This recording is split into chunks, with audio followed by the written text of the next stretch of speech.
Welcome here to the new moon Aries on April the 12th, the reading.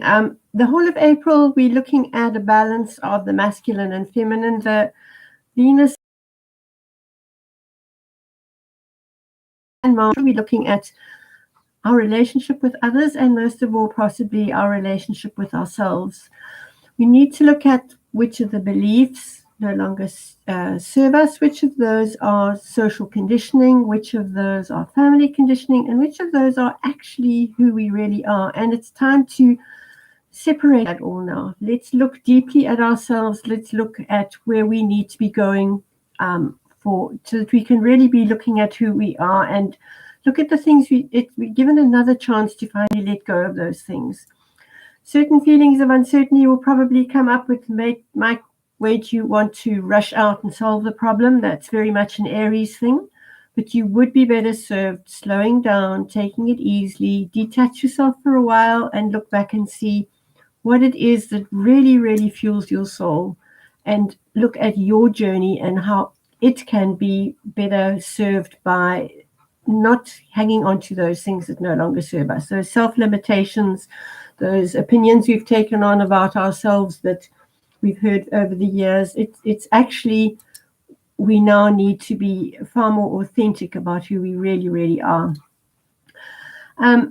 The cards now, I always use my Sacred Soul Journey cards. They're a beautiful pack that was come through by my own and original paintings and the divine messages that I've been given through them to be able to share with you. And should you ever be wanting to look for a pack, look at the information below. You can always contact me personally. So let's have a look at a card that has come up for today. It's card number 18. Okay, so let me just, sorry, I have to get myself, the light's not that very good today. So we're looking here at card number 18, which tells us that actually it's time to step away from the crowd. It's time to look at our own integrity and our own wisdom. Look at where our memories kick in, look at them closely and see which block you from coming forward. So basically, it really, really is the right card for today. And now I'm just going to switch on the light because it's got very gloomy.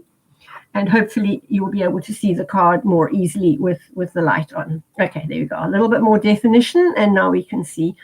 It's a case of looking at where we thought we were needed to really suffer, where we needed to follow the advice, to follow the ideas of others. And now it's saying, no, definitely not for this Aries moon. This is where you need to look at what fuels your soul. Where do you need to be going with it? Let go of where you feel your family said you were lacking, where social conditioning seems to tell you that you're lacking. This is your journey now. This is where you step forward and where you go forward with what is going to be your journey. Have the courage to stand away from the crowd. It gives everybody else the courage to do the same. Put yourself in a position of being able to shine who you are. Again, it gives everybody else permission to move and to be who they really are and to follow that soul journey that we need to be doing right now. It isn't a time for looking at where we haven't done well in the past. Absolutely everything that we've done has brought us to the stage of being able to look at ourselves and say, right, that worked for us, that didn't work for us, but everything that we've been through has brought us to exactly where we need to be today for what we're going through today. So a very beautiful card for the Aries new moon and stepping into a new way of looking at it. So putting your intentions out. Your intentions would probably be around your relationship with yourself, would be around bringing up those very strong things your soul is needing you to follow, stepping away from where you feel everybody else is saying what you should be doing. This is the time to fill yourself. Okay. So then a card for the spiritual, your spiritual essence. How do you bring more of your spirituality in your day-to-day life? How do you walk with a foot in each world? How do you shine who you really are? How do you shine your light? How do you find passion for life? How do you step into that Great Spirit has for you? Beautiful card again, number 19. It's called Bodhi, and the colors speak very much about the wisdom and the love of following thy will and not my will. A lot of us been through very difficult times. Many of us across the planet probably experiencing what's often known as the dark night of the soul. Remembering we have incarnated to be here now. We have been here at this time. So what is preventing you from realizing your connection to Great Spirit? What is preventing you, making you feel cut off from what really fuels you? It's your experience is really, really important.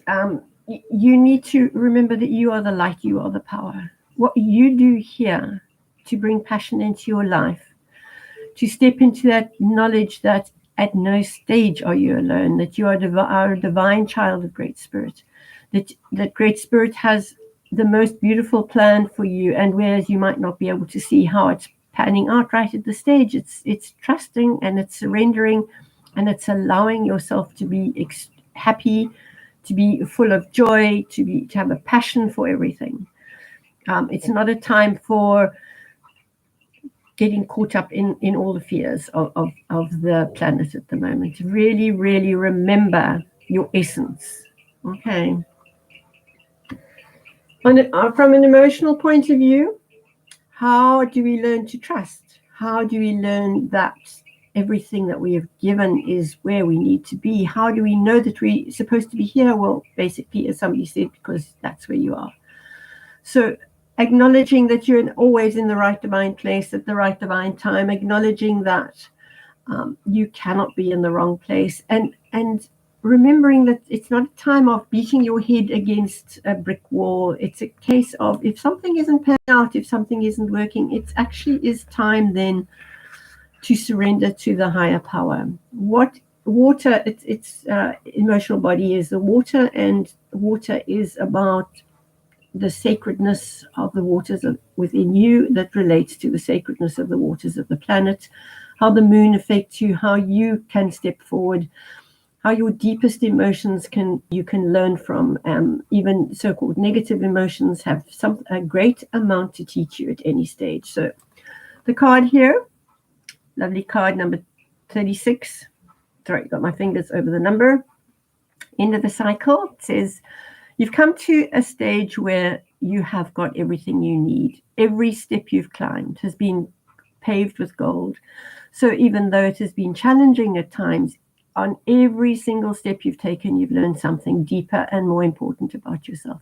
It really is a very beautiful card. It's almost like having come to the end of a university degree, getting your cap and gown. Your guides are waiting to congratulate you. Don't forget to work deeply with your guides. They are there. They know far better than you do how to handle the day-to-day things, how to step forward, how to go from here, how to take what you've learned and transmute it and cleanse it and heal it and move into the next line. Step into your light. You have earned it. You are still here. You incarnated. You trusted that amount. Now it's time to trust your connection with Great Spirit and trust that whatever you are doing is exactly what your soul needs you to do at this time.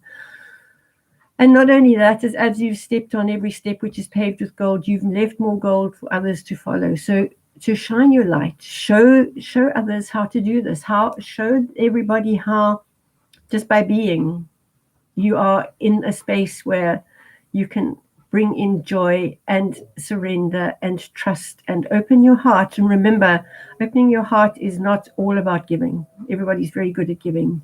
Opening your heart is learning to receive, even something as simple as a compliment, without making it less than.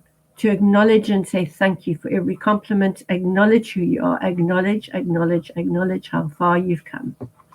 It's a very, very beautiful card. And then we're going to pick a card for the Earth card, and that is our physical bodies. How do we know? How do we accept that we are entitled to just as much support, security, a roof over our heads, abundance. We totally accept that every tree, every plant, every wild animal has that, but we forget that we have it too. We almost feel we don't have a right. So how do we know that we are home? Apart from the fact that we decided to incarnate at this stage, how do we accept that we are exactly where we need to be? We are fully supported by Mother Earth. We have absolutely everything we need, and we have physical health as well. And that is our divine right. And it is all about acknowledging the beauty of the body, treating the body in the same way you would treat a very sacred site, because your body is the sacred site for your spirit. Within this incarnation, take care of your being. If you need medical, supportive, natural attention, do it. If you need filling, do it. Whatever it is that your body is asking for, your body is the very sacred temple of your spirit at this time. So listen carefully. Do what you need to do to support your body, and in the same way in Mother Earth, the physical planet. What can you do on a daily basis just by the energy you share? Right. Beautiful card number 8. Wonderful card. When I had a studio in town, this little painting used to be on an easel outside the door, and it was very much a guardian. There was nobody. It was basically said, don't come in here and mess around. Don't mess with this space. Be the warrior. Stand in your own shoes, not in anybody else's. You can't judge what anybody else is going through, but stand very, very quietly in who you are. What does your soul need you to do now? Your boundaries need to be down. You need to establish your space. If your boundaries are down, you can take a deep breath. You can breathe deeply. You can get life-affirming breath into your body. You have the right to be here. And this little owl is not moving.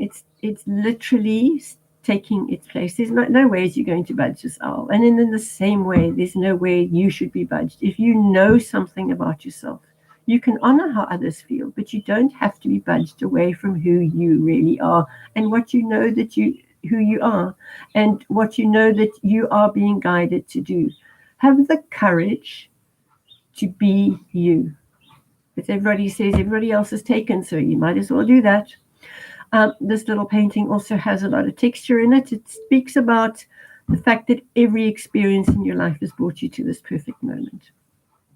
Everything is creating a rich tapestry of your life. Don't feel for a moment that your life is boring and inconsequential. In everything you do, you're adding to the rich tapestry of life that you're leaving behind for others, that you're creating for the future, that you have following on from your own ancestors. This is a very deep card in being you at all times.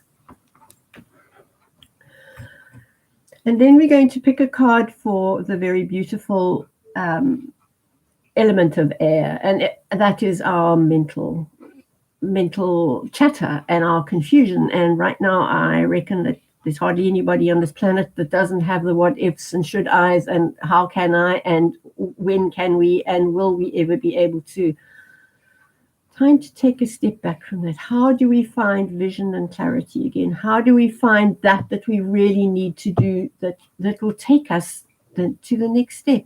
How do we understand that everything we have is sacred?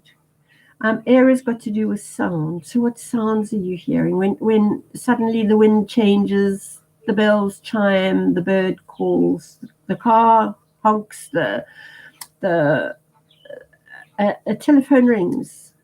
What were you thinking? What were you just getting confirmation on? What have you been considering that there was your confirmation? Listen to the sounds. They're very, very important. Feel the breath of air and acknowledge, unlike what we're being told, that the air is sacred. We have every right to fill our lungs. Breathe deeply, breathe slowly, breathe in peace, and breathe out anxiety. Quieten your breathing, step into peace. It's a really, really, really important time to do just this, especially as many of us are having to work online rather than in person. It is a time for introspection, but it's also a time to get clarity and to get vision on everything that we want to be doing from today and moving on. What we do today will decide what we'll do in the future. So the card that we've brought here is number 26. Lovely card. And very much like we talking about the energies of April, where we speak about the fact that with Mars and Venus playing such an important role throughout the month, we're looking at relationships with others. And first of all, we're looking at relationships with ourselves. So how do we get clarity? How do we get vision? The most important message of this card is you are enough. Exactly as you are. You're not required to be more. You're not required to be better. You're not required to be thinner or taller or anything that you're not. Exactly what you are is enough. Embrace who you really are. It is really vitally important. Again, we're speaking about how we not going to be conditioned by social norms, not going to be conditioned by family norms. What was right for others is not necessarily right for you, and it's time to step into that space. Both this air card and the earth card are number 8, 26 and an 8. With both of these cards, the if you are out of balance, it's a lot of self-judgment. So be careful of self-judgments. They don't help. They ruin your relationship with yourself, and they ruin your relationship with everybody else. Love who you are. You are a child of Great Spirit. You are very, very important. So that wraps up the new moon reading as such. And on the let's just see, the April the 20th, we move into the first quarter, and we know now that it's really quite important by the time the moon comes into the first quarter that we need to get ourselves back into balance. It's very easy to slip out of balance. So putting down these intentions with the new moon to make sure that they do come to the fullness that you have, that you envisage, it's important to find balance for the first quarter, because that keeps everything going in the way that it really works for you. So the card here, the very, very beautiful card for staying in balance, number 7. Not a time of action. It's a time for making sure that absolutely everything is ready. You are prepared. This eagle is poised to take flight the very minute that it is the right thing for them to do. This eagle is absolutely full of trust. All that turquoise. We're talking of trust and surrender. So it's thy will, not my will. If something's not working out the way you want it to, don't fight it. Let it be. Acknowledge that Great Spirit has a better plan. Acknowledge that your guides know better than you do, and where it might look like a setback right now, you might be being prevented from taking action on something that shouldn't work, that isn't in your best interests, or the timing might not be right, or the people concerned might not be right. Acknowledge too that when we put out intentions and we have goals in mind, we very often have an idea of how it should be packaged. Great Spirit does not have the same idea. It could arrive in a completely different packaging that you might even not notice it. Be aware. Notice what comes by you. And this is very much of, this card is although on the diagonal, there's a great feeling of balance, because although the eagle is tipping into the gold, she is so beautifully held in trust that knows at the right moment the flight will bring the authentic power that you need. So it's a quiet time of being absolutely ready, looking at the perfection of everything that's brought you to this moment. So that's for Saturday, I think it's a Saturday, April the 20th. The moon will be in Leo, which is a time when take care not to look for the approval of others. Take care, because you're often can be very sensitive to criticism. So no self-criticizing, no looking for approval to others, which could lead to criticism. This is your journey. have the courage to get ready for the flight. And then the very last thing that I would like to just look at for this time, I always like to look at the challenge of the day. So the day of the new moon is the 12th. Obviously, in some countries, it will already be the 11th. But for us in South Africa, it happens at 4 o'clock in the morning on the 12th. It's a beautiful card. It's the card that says, you fly with divine wisdom. So this is the challenge. Learn to accept that this is you, that you are the one being divinely guided. You are the one with the wisdom. It's wonderful to look at others and get some assistance. It's wonderful to look at others and get their opinion. But at the end of the day, you cannot be told anything that you don't already know. If it resonates with you, it is yours. It's really important. It's a time of moving with magic and grace, where sacrifice is no longer necessary. It's not necessary to suffer in order to grow. Yes, it'll help you, but if you're aware of your emotions and you're aware of the lesson that it's bringing to you and you feel an emotion, it's not necessary to get completely caught up in it. As you fly with your divine wisdom, you create the colors of your reality. In creating the colors of your reality, you are shifting the web of life that connects us all, and you're shifting and creating opportunities for everybody else. So more than ever, learn to accept that it is your flight, it is your soul journey, and it is your way of moving forward. So thank you, everybody. I really appreciate that you came to join me today, and I really look forward to meeting up with you again with the full moon. Bye for now.